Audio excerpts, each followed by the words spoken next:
Hello students, good morning. Students, हमने पिछली class में अनुपात समानुपात से जुड़े कुछ क्वेश्चन सॉल्व किए थे।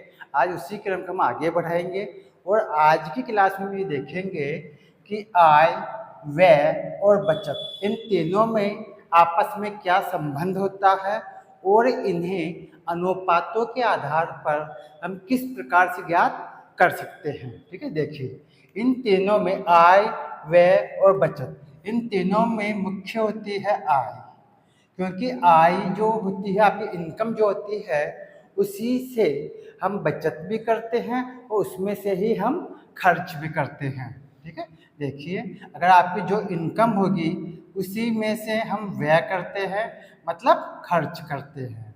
ठीक है, और इसी में से हम क्या करते हैं, मतलब बचत भी करते हैं। क्या करते हैं, बचत भी इसी में से होती है। तो मुख्य हो गई आपकी आय। अब देखिए, मान लीजिए कोई एक व्यक्ति है ए। ठीक है, अब ए व्यक्ति है वो पर मंथ मतलब पर महीने के आपके 10,000 रुपीज खर्च करता है, 10,000 रुपये खर्च करता है। और पर मंथ 4,000 मतलब 4,000 रुपये की वो बचत करता है। 10,000 रुपये तो खर्च करता है और 4,000 रुपये बचाता है पर मंथ। इसका मतलब क्या हुआ, उसकी इनकम कितनी होगी भाई, तो हम कहेंगे इन दोनों का योग करने पर उसकी आय आ जाएगी आपके कितनी जाएगी, 14 मतलब 14,000 रुपये। तो हम कह सकते हैं उसकी आय कितनी हो गई भाई, 14,000 रुपये। ठीक है, तो यही काम हम अनुपातों में भी करते हैं। यहाँ पर इन तीनों में एक संबंध होता है कि व्यय और बचत इन दोनों का ऐड करने पे मतलब आय किसके बराबर होती है, हम कहेंगे आय बराबर होती है व्यय प्लस बचत। अगर हम बचत को और व्यय को जोड़ देते हैं, ठीक है, तो आपको आय प्राप्त हो जाएगी। और अगर आपको मान लीजिए व्यय ज्ञात करना मतलब खर्च ज्ञात करना है तो हम क्या करेंगे, आय जो टोटल इनकम है उसमें से क्या करेंगे, हम बचत को माइनस कर देंगे। ठीक है, यही काम हम इनका अनुपातों में भी करेंगे, भी देखने भी समझाऊंगा मैं आपको। अब देखिए, अगर आपको बचत ज्ञात करनी है तो बचत भी किस में से होगी, आय में से होगी। तो कुल जो आय है, जो आपकी इनकम है, उसमें से अगर हम व्यय घटा दें मतलब आपके खर्च को निकाल दें तो क्या बच जाएगी, बचत बच जाएगी। जैसे मान लीजिए कोई व्यक्ति है 14,000 रुपीज़ कमाता है, उसकी टोटल इनकम है 14,000 रुपये। अब मैं कहता हूँ कि उसने 4,000 रुपये बचाए पर मंथ, प्रत्येक महीने वो 4,000 रुपये की बचत करता है। इसका अर्थ क्या हुआ, कितने खर्च किए उसने, 10,000 खर्च कर दिए। इस 14,000 में से हम इस 4,000 को माइनस कर देंगे तो आपको 10,000 प्राप्त हो जाएगा। ठीक है, अब देखिए इससे संबंधित सवाल आपके किस प्रकार से आते हैं अनुपात समानुपात के अंदर। ठीक है, अब देखिए इसे समझते हैं हम। अब देखिए, अब एक क्वेश्चन लेते हैं हम। मान लीजिए क्वेश्चन आपके पास में एक परिवार की, एक कोई परिवार है, उस परिवार की आय और व्यय, उसकी जो इनकम है टोटल आय और व्यय मतलब खर्च, ठीक है, का अनुपात, आय और व्यय का जो अनुपात है वो आपको दिया हुआ है 8:5, 8:5 है। ठीक है, यदि परिवार का व्यय, यदि परिवार का व्यय, ठीक है, आपको दिया हुआ है यहाँ पर 15,000 15,000, 15,000 मतलब 15,000 रुपये हो तो उस परिवार की, हो तो उस परिवार की, उस परिवार की आय व बचत ज्ञात करें, कि आय एवं बचत ज्ञात करें। एवं बचत आपको ज्ञात करनी है। ठीक है, बचत ज्ञात करें। अब देखिए, आपको मैंने बताया था अभी कि आय, व्यय और बचत, इन तीनों में एक संबंध होता है। इसमें मुख्य मेन क्या होती है? आय, क्योंकि आय में से ही हम बचत भी करते हैं, उसी में से खर्च भी करते हैं। ठीक है, अब देखिए हम तीनों को लिखेंगे यहाँ पे, आय, व्यय और बचत। ठीक है, इन तीनों को हम लिखते हैं। अब देखिए आपको अनुपात किसका दिया हुआ? आपको अनुपात दिया हुआ आय और व्यय का अनुपात। आपको जो इनकम है उसका और जो खर्च है व्यय, उसका अनुपात दिया हुआ 8:5। तो लिखेंगे यहाँ पे 8:5। ये आय का और व्यय का आपको अनुपात दे रखा है। अब यहाँ पे आपको बचत का अनुपात नहीं दिया हुआ।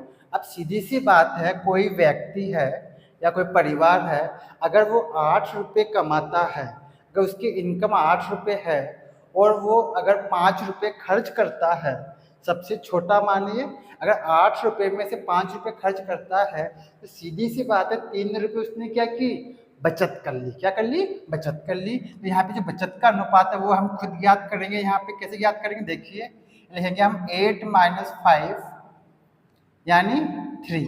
कितना प्राप्त हो गया? 3। तो आपकी जो बचत का अनुपात है कितना हो गया भाई? 3 हो गया। ठीक है, अब देखिए, अब आपको दिया हुआ क्या है इसके अंदर? जो पूंजी दे रखी है, जो धन दे रखा है, किस रूप में दे रखा है?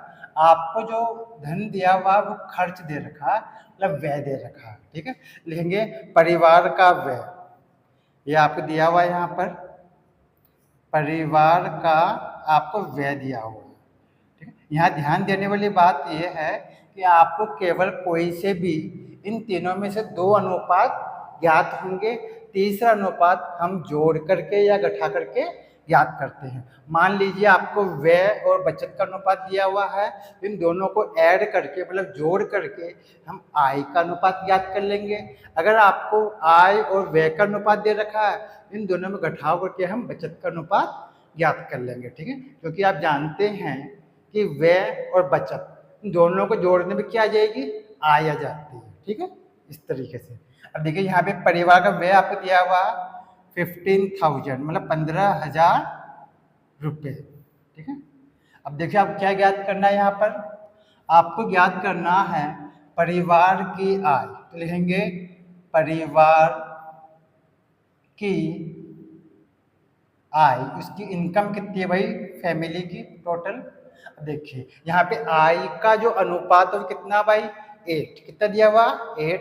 तो लेंगे 8 मतलब 8 इंटू जो भी धन आपको दिया हुआ उस धन को हम लिखेंगे यहाँ 15,000 मतलब 15,000 आपको दिया हुआ। ये क्या है? व्यय।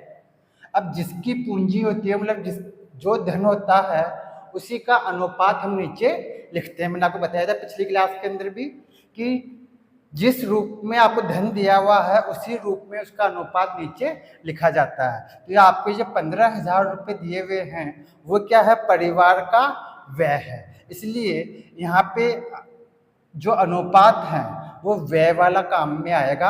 यहाँ पे हम नीचे लिखेंगे 5। क्या लिखेंगे? 5। ठीक है, क्योंकि ये क्या है? व्यय। तो व्यय का अनुपात मतलब ये खर्च है, तो खर्च का जो अनुपात है वही आपके नीचे आ जाएगा। अब 5 को इसमें डिवाइड करेंगे 3 टाइम जाएगा, और 3 का 8 से मल्टीप्लाई करेंगे तो 24। तो 24,000 रुपये उस परिवार की क्या हो गई? इनकम हो गई, मतलब आय हो गई। अब आपको क्या ज्ञात करना है? बचत भी ज्ञात करनी है। ठीक है, देखिए अब आपको बचत ज्ञात करनी है, रहेंगे परिवार की बचत। देखिए बचत के लिए सबसे पहले देखिए बचत का अनुपात कितना है। जो आपको ज्ञात करना सबसे पहले उसका अनुपात लिखा जाता है। तो अभी हम यहाँ बचत ज्ञात कर रहे हैं, सेविंग। तो यहाँ पे बचत का जो अनुपात है कितना भाई? 3। कितना है? 3। तो सबसे पहले आ जाएगा 3 इंटू अब जो भी आपको दी हुई है पूंजी। ठीक है, यहाँ कितना दिया हुआ? 15,000 जो कि इस परिवार का खर्च है मतलब व्यय है। तो लिखेंगे 15,000 मतलब 15,000 अपॉन। अब देखिए यहाँ पे क्या लिखा? 15,000 क्या चीज़ है? व्यय। तो व्यय का अनुपात कितना भाई? 5। तो लिख देंगे 5। 5 किस में डिवाइड करेंगे? 3 टाइम, और 3 3 जा 9, तो यहाँ हो जाएगा 9,000 रुपीज। ये आपके आ गई परिवार की बचत हो गई। ठीक है। अब देखिए भाई, अब देखिए अगर आप, ठीक है, इस परिवार की आय में से जो टोटल उसकी इनकम है उसमें से अगर उसके बचत को घटा देते हैं, माइनस कर देते हैं, तो क्या ज्ञात हो जाएगा? उसका खर्चा ज्ञात हो जाएगा। एक परिवार है उसमें 24,000 रुपये कमाता है, उसमें से 9,000 रुपये बचाता है, मतलब बचत करता, सेविंग करता है। इसका अर्थ ये हुआ कि 24,000 माइनस 9,000 यानी 15,000, मतलब 15,000, ये उसका क्या हो गया? खर्च हो गया। क्या हो गया? ये खर्च हो गया। समझ में आया स्टूडेंट्स? देखिए एक और एग्जाम्पल देखते हैं हम। देखिए, अब आप देखिए एक क्वेश्चन हम और लेते हैं। ठीक है, देखिए इसमें दिया हुआ है रमा के, एक लड़की है रमा, तो रमा के व्यय मतलब खर्च, ठीक है, और बचत में इसकी जो सेविंग है, बचत जो है का अनुपात, बचत का अनुपात यहाँ पे आपको दिया हुआ है। सेविंग का और खर्च का जो अनुपात है वो है 4:3 है। यदि जो रमा है, रमा की कुल आय, जो टोटल उसकी जो इनकम है वो आपको दे रखी है 21,000, मतलब 21,000 रुपये। 21,000 मतलब तो रमा का व्यय, एक तो उसका व्यय ज्ञात करना है तथा बचत ज्ञात करें। इसका व्यय और बचत ज्ञात करनी है, बचत ज्ञात करें। ठीक है। अब देखिए इसको हम कैसे सॉल्व करेंगे। देखिए यहाँ पर आय, व्यय और बचत, इन तीनों में संबंध होता है, जैसा कि मैंने आपको बताया था। सबसे पहले आती है आय, फिर आय के अंदर से ही आप खर्च भी करते हैं, मतलब व्यय भी करते हैं, और बचत भी इसी में से आप करते हैं। ठीक है। अब देखिए यहाँ पे आपको अनुपात किसका दिया हुआ भाई? व्यय और बचत का। तो कितना दिया हुआ? 4:3। ठीक है। तो आपको व्यय और बचत का अनुपात दिया हुआ है, तो व्यय का अनुपात तो है 4, और जो बचत है उसका अनुपात दिया हुआ 3। ठीक है। अब देखिए यहाँ पर आपको आय का कुछ भी दिया हुआ नहीं है, आय का अनुपात हमें ज्ञात नहीं है, लेकिन हम जानते हैं कि अगर कोई व्यक्ति 4 रुपये खर्च करता है और 3 रुपये बचाता है, तो इसका मतलब ये हुआ उसकी इनकम कितनी हुई? 4 + 3, मतलब 4 + 3 यानी 7 रुपये, मतलब उसने 7 रुपये कमाई भी होंगे। तो अगर हम व्यय और बचत दोनों को जोड़ दें तो आपको आय का अनुपात ज्ञात हो जाएगा। तो लिखेंगे यहाँ पे 4 + 3, ठीक है, तो यानी कितना हो जाएगा भाई? 7। तो आपके जो आय है, जो इनकम है, उसका अनुपात कितना गया? 7, मतलब 7। ठीक है। अब देखिए आपको दिया हुआ क्या है इसके अंदर पूंजी के रूप में? आपको जो रमा की आय है, जो इनकम है, वो आपको यहाँ पर ज्ञात है। लिखेंगे रमा की आय, रमा की आय आपको ज्ञात है। ठीक है। कितनी दे रखी है भाई यहाँ पे? 21,000, मतलब 21,000 रुपये। ठीक। अब आपको क्या ज्ञात करना है? रमा का व्यय। अब हम कुछ भी ज्ञात कर सकते हैं क्योंकि हमें तीनों का अनुपात ज्ञात है यहाँ पर। ठीक है। हमने आय का अनुपात ज्ञात कर लिया, इन दोनों को जोड़ करके 4 + 3 कर लेंगे तो उसकी टोटल इनकम आ जाएगी। ठीक है। इसीलिए यहाँ पर हम अब बचत भी ज्ञात कर सकते हैं और व्यय भी ज्ञात कर सकते हैं। अब देखिए पहले ज्ञात कर लेंगे हम रमा का व्यय, मतलब उसका खर्च कितना भाई? देखते हैं पहले। तो अब देखिए रमा का व्यय, तो व्यय का अनुपात कितना भाई? 4। लिखेंगे आप 4 इंटू जो भी धन आपको दिया हुआ वो 21,000, ये लिख देंगे। फिर ये 21,000 रुपये क्या चीज़ है भाई? 21,000 रुपये है उसकी आय, क्या है? उसकी इनकम। तो उसकी इनकम का जो अनुपात है वो नीचे आएगा, क्योंकि आपको आय पता है, उसकी इनकम पता है, और आपको इसकी इनकम जो उसकी टोटल आय है उसी के आधार पर आपको खर्च ज्ञात करना है। तो जो आय का अनुपात होगा वही आपके नीचे आएगा। तो हम नीचे लिखेंगे यहाँ पर 7। अब 7 का इसमें डिवाइड करेंगे 3 टाइम, और 3 का इससे मल्टीप्लाई करेंगे कितना हो जाएगा 4, 12,000 मतलब 12,000 रुपये। ठीक है, कोई दिक्कत है? इसका मतलब ये हुआ कि रमा ने 12,000 रुपये खर्च कर दिए पर मंथ। ठीक है, तो इसका खर्चा गया। अब लिखते हैं रमा की बचत।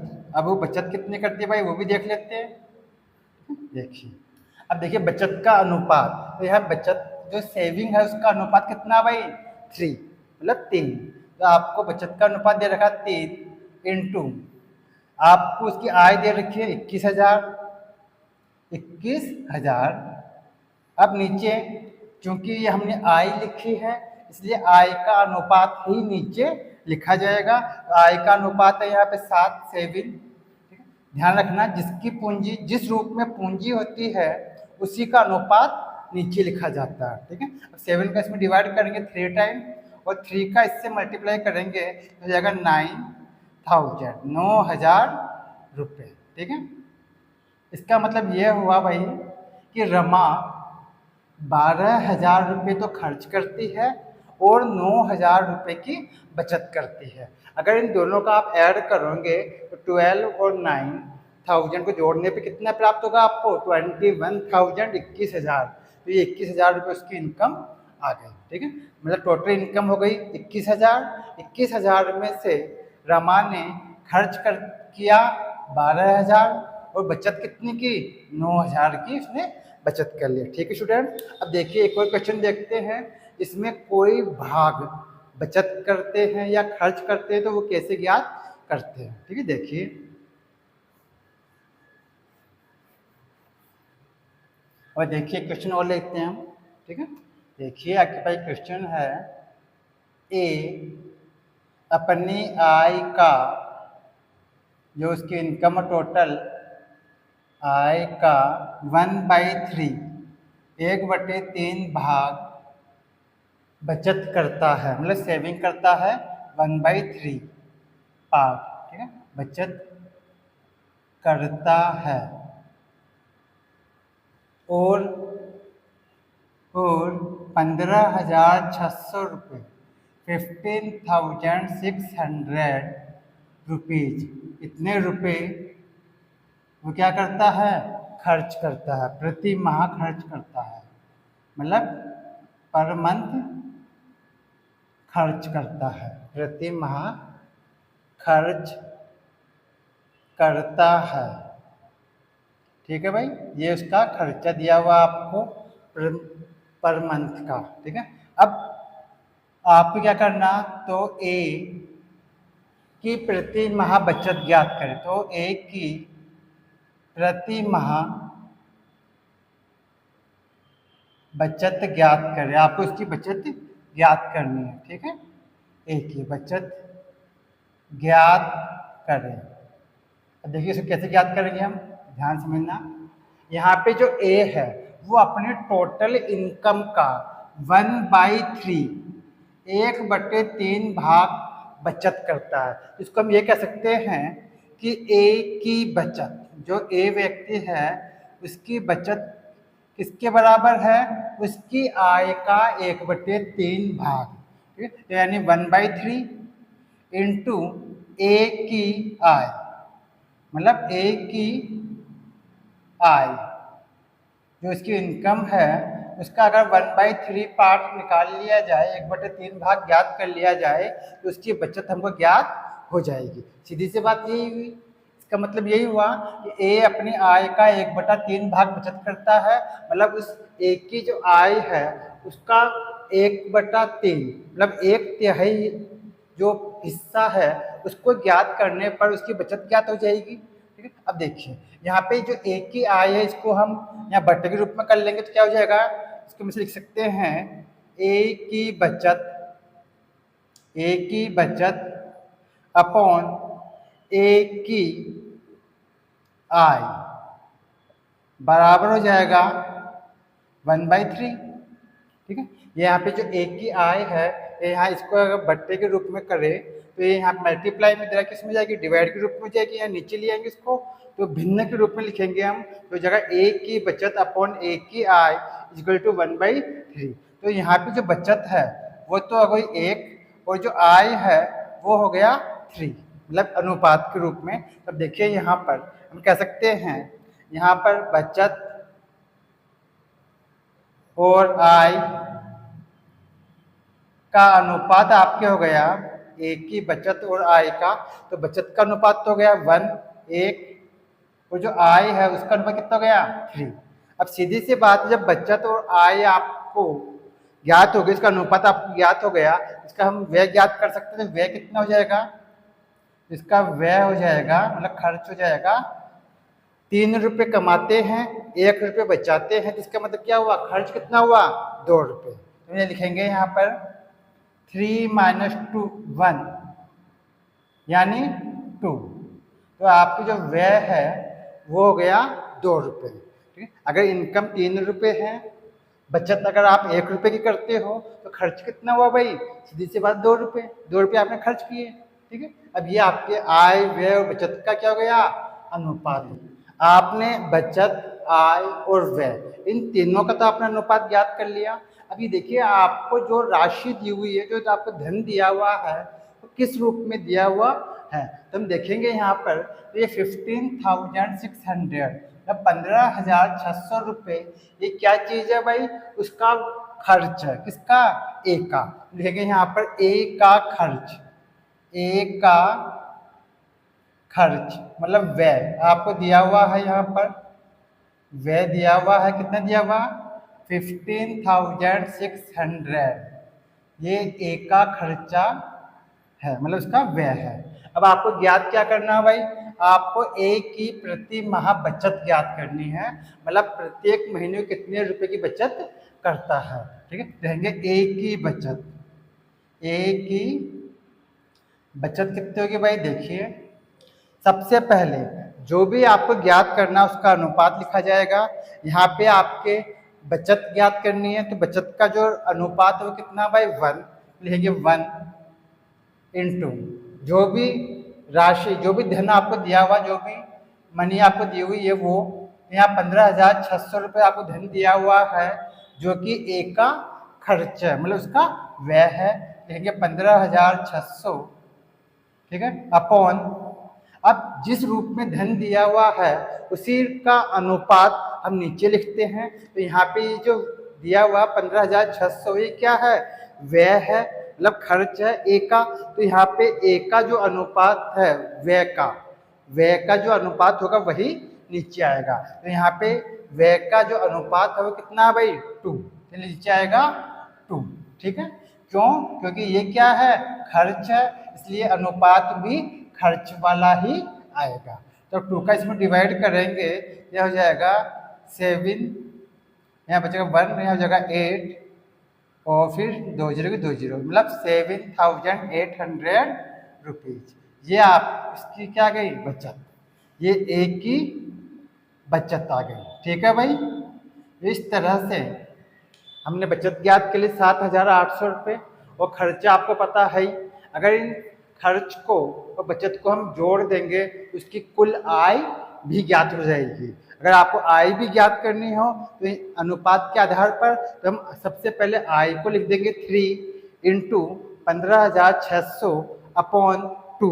ठीक है, तो आपको आय भी ज्ञात कर सकते हैं। फिलहाल हमें एक ही बचत ज्ञात करनी थी जो आपकी आ गई 7,800 रुपये। ठीक है, अब देखिए इसी प्रकार के क्वेश्चन और देखते हैं हम, ताकि आपको अच्छी प्रकार समझ में आ जाएगा। ये देखिए, अब देखिए एक क्वेश्चन और देखते हैं हम। ठीक है, लास्ट क्वेश्चन लेते हैं हम।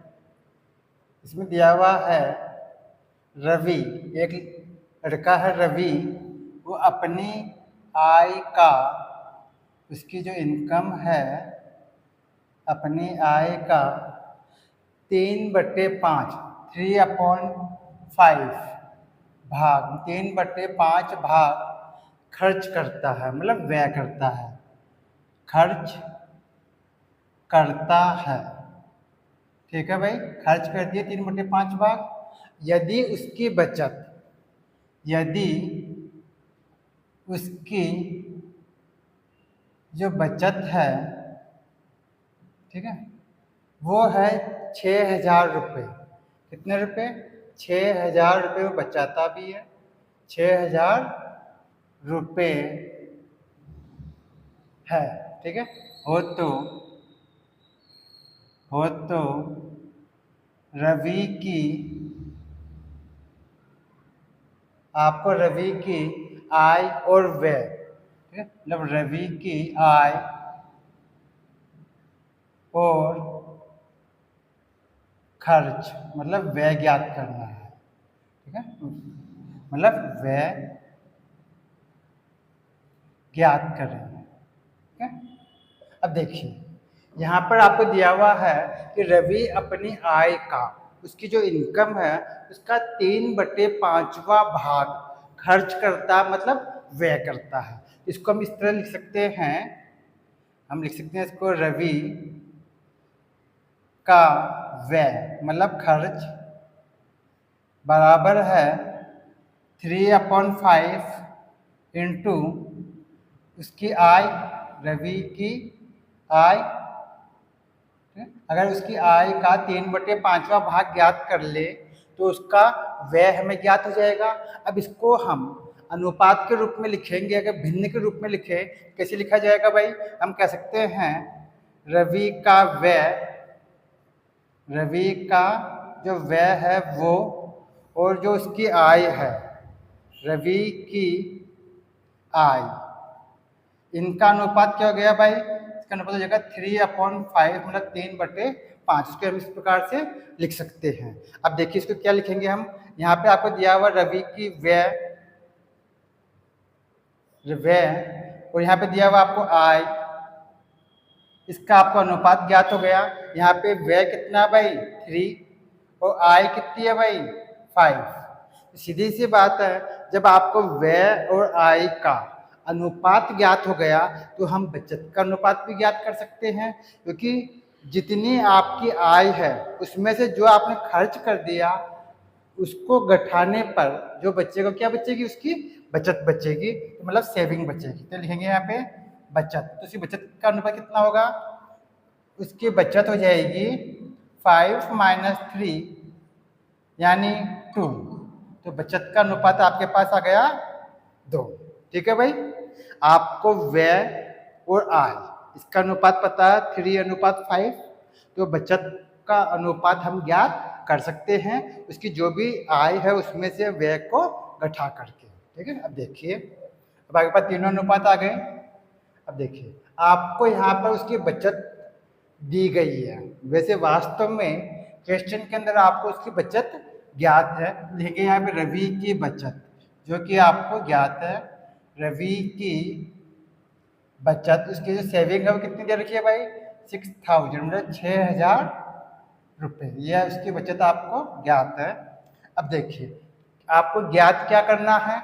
एक तो उसकी आय ज्ञात करनी है, उसकी इनकम ज्ञात करनी है, और एक उसका व्यय ज्ञात करना, मतलब उसका खर्च ज्ञात करना। अब देखिए लिखेंगे यहाँ पर रवि की आय, उसकी इनकम ज्ञात करते हैं पहले हम। देखिए आय ज्ञात करने के लिए सबसे पहले आय का अनुपात लिखा जाएगा। तो रवि की आय कितनी है भाई?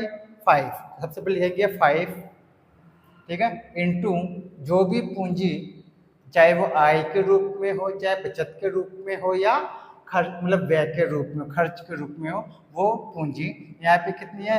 6,000 रुपये। ये क्या है भाई? उसकी बचत, क्या उसकी सेविंग है। 6,000 रुपये उसकी बचत है, तो बचत का अनुपात ही नीचे आएगा।